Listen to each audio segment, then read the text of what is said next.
अस्सलाम वालेकुम everyone, this is Arsalan और आप देख रहे हैं के डीप नॉलेज यूट्यूब चैनल। तो आज की इस वीडियो में हम कुछ भी स्किल नहीं सीखने वाले, क्यों हिला डाला ना। बल्कि इस वीडियो में हम बात करने वाले हैं कीबोर्ड के बारे में। जी हाँ, एफोटेक के कीबोर्ड के बारे में, जिसका रिव्यू मैं आपको इस वीडियो में देने वाला हूँ। अच्छा, इसका फुल रिव्यू दूंगा टू बी ऑनेस्ट, क्योंकि मैंने इसे 1 वीक इस्तेमाल किया है और इसके बाद में ये रिव्यू वीडियो बना रहा हूँ। और इसके साथ मैं आपको इसकी अनबॉक्सिंग भी करके दिखा दूंगा और साथ में हम इस कीबोर्ड की फंक्शनैलिटी के बारे में भी देख लेंगे। और इसके अलावा हम बात करेंगे मुझे इस कीबोर्ड को लेने की क्यों जरूरत पड़ी और मैंने वायर्ड कीबोर्ड क्यों लिया, वायरलेस कीबोर्ड क्यों नहीं लिया, वो सब हम बात करेंगे इसी वीडियो में। अच्छा, तो बगैर टाइम वेस्ट किए चैनल को सब्सक्राइब कर दें, क्या बोला तूने? अगर सब्सक्राइब नहीं किया तो, और साथ में बेल आइकन को प्रेस कर दें लेटेस्ट वीडियो सबसे पहले देखने के लिए। तो अब बात कर लेते हैं इसकी अनबॉक्सिंग के बारे में। ये हमारे पास एफोटेक का कॉम्पैक्ट कीबोर्ड है, इट मींस इसका जो साइज है काफी ज्यादा स्मॉल है। तो अब बात कर लेते हैं इस कीबोर्ड के अनबॉक्सिंग के बारे में। तो इसको अनबॉक्स करने के लिए हमारे पास है यहाँ पे एक लॉक, ठीक है। इसको ऐसे किया, ये खुल जाता है। तो मैं इसको जल्दी जल्दी ओपन कर लेता हूँ। यहाँ पे एक और चीज़ मैं आपको बताना भूल गया, ये हमारे पास एफोटेक का कीबोर्ड है FK11, ठीक है। इससे पहले मैंने आज तक रिव्यू वीडियो नहीं बनाई। अगर इसमें कोई आपको फीडबैक देना चाहे आप लोग, तो ज़रूर इस वीडियो के कमेंट सेक्शन में आप अपना फीडबैक दें, ताकि मैं आने वाली नेक्स्ट वीडियोस में अपनी रिव्यू वीडियोस को इम्प्रूव कर सकूं। अच्छा, ठीक है। तो बगैर टाइम वेस्ट किए हम इस कीबोर्ड को उठा लेते हैं और यहाँ से ये कीबोर्ड आ जाता है हमारे पास, और इसको साइड पे रख देते हैं। तो ये हमने साइड पे रख दिया उसको।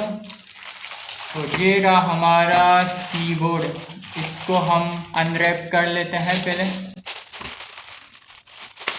तो देखें, ये हमारे पास है कुछ इस तरह से keyboard. Oh my God, wow, काफ़ी ज़्यादा प्रोफेशनल लग रहा है देखने में, और काफ़ी इसकी जो कीज़ हैं काफ़ी ज़्यादा स्मूथ हैं, क्योंकि मैंने इस्तेमाल किया है इसे, तभी मैं ये रिव्यू वीडियो बना रहा हूँ। और मैं आपको भी यही सजेस्ट करूँगा, अगर आप कॉम्पैक्ट कीबोर्ड लेना चाहते हैं, स्मॉल साइज़ का हो, स्मूथ हो, एफिशिएंसी हाई हो, परफॉर्मेंस अच्छी हो, तो बिल्कुल आप इस कीबोर्ड को ले सकते हैं। तो आप यहाँ पे देख सकते हैं हमारे पास एफोटेक की ब्रांडिंग यहाँ पे दिख रही है, और इसके अलावा यहाँ पे लिखा हुआ है फर्स्ट टाइलर, ठीक है। और यहाँ पे 2 LEDs मिल जाती हैं, कैप्स लॉक और यहाँ पे जो लॉक है इसके लिए, ठीक है। और बैक साइड पे देख लेते हैं। बैक साइड में हमारे पास कुछ इस तरीके से यहाँ पे स्टैंड मिल जाते हैं, जिससे हम इसकी हाइट को इंक्रीज कर सकते हैं।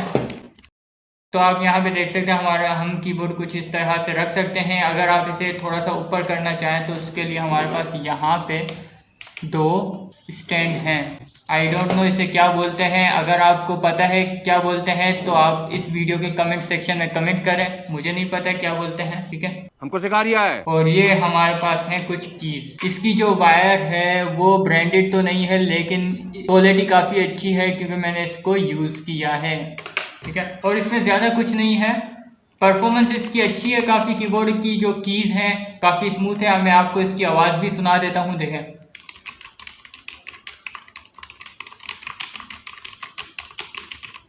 देख रहे हैं, तो इतनी ज़्यादा वॉइस भी यहाँ पे जनरेट नहीं हो रही, ठीक है। तो ये था हमारा कीबोर्ड जो कि आपने इस वीडियो में देखा।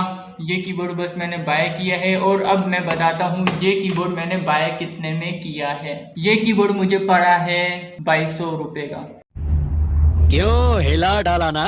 जी हाँ, बिल्कुल आपने सही सुना, 2200 रुपये का ये मुझे कीबोर्ड पड़ा है, क्योंकि मुझे जो लैपटॉप पे खर्चा आ रहा था वो 10,000 का खर्चा आ रहा था।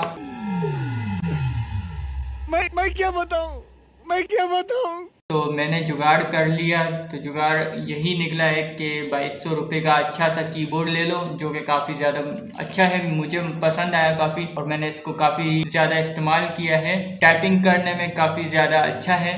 ठीक है, समझ गया। तो 10,000 का मेरे पास लैपटॉप के लिए खर्चा बन रहा था क्योंकि उसका मदरबोर्ड खराब था। तो उस मदरबोर्ड को मैंने जैसे तैसे रिपेयर करके चला लिया, लेकिन कीबोर्ड अब भी काम नहीं कर रहा था। तो इस कीबोर्ड को मैंने रिपेयर नहीं कराया, रिप्लेस भी नहीं कराया, ठीक है, क्योंकि वो कीबोर्ड भी काफ़ी ज़्यादा महंगा पड़ रहा था। क्योंकि मेरे पास जो लैपटॉप है वो है जापानीज कंपनी का फुजित्सु ई सीरीज, ठीक है।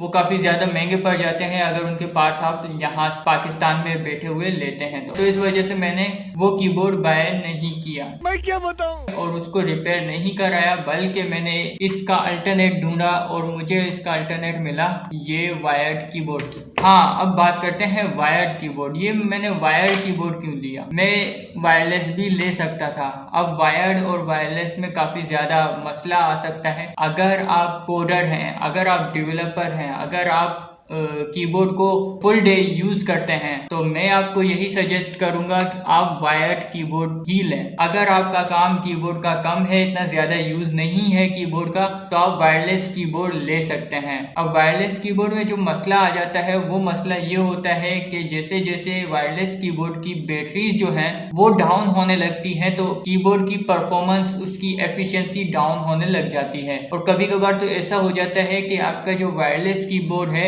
वो स्टक होने लग जाता है। तो इस वजह से मेरा काम ना रुके, इस वजह से मैंने वायर्ड कीबोर्ड लिया है। तो ये थी हमारी छोटी सी रिव्यू वीडियो। अगर आपको पसंद आती है तो इस वीडियो को लाइक कर दें, और अगर आप कोई फीडबैक देना चाहते हैं तो कमेंट सेक्शन में लाजमी आप अपना फीडबैक दें, क्योंकि ये जो वीडियो मैंने बनाई है ये AK डीप नॉलेज पर फर्स्ट रिव्यू वीडियो है। इससे पहले मैंने कोई भी रिव्यू नहीं बनाया और मुझे कोई आइडिया नहीं है रिव्यू वीडियो किस तरह से बनाई जाती है। तो ये थी हमारी आज की वीडियो। उम्मीद है आपको पसंद आई होगी। पसंद आई है तो हमारी इस वीडियो को लाइक कर दें, शेयर कर दें और हमारे चैनल AK डीप नॉलेज को सब्सक्राइब कर दें। So thanks for watching. Allah Hafiz.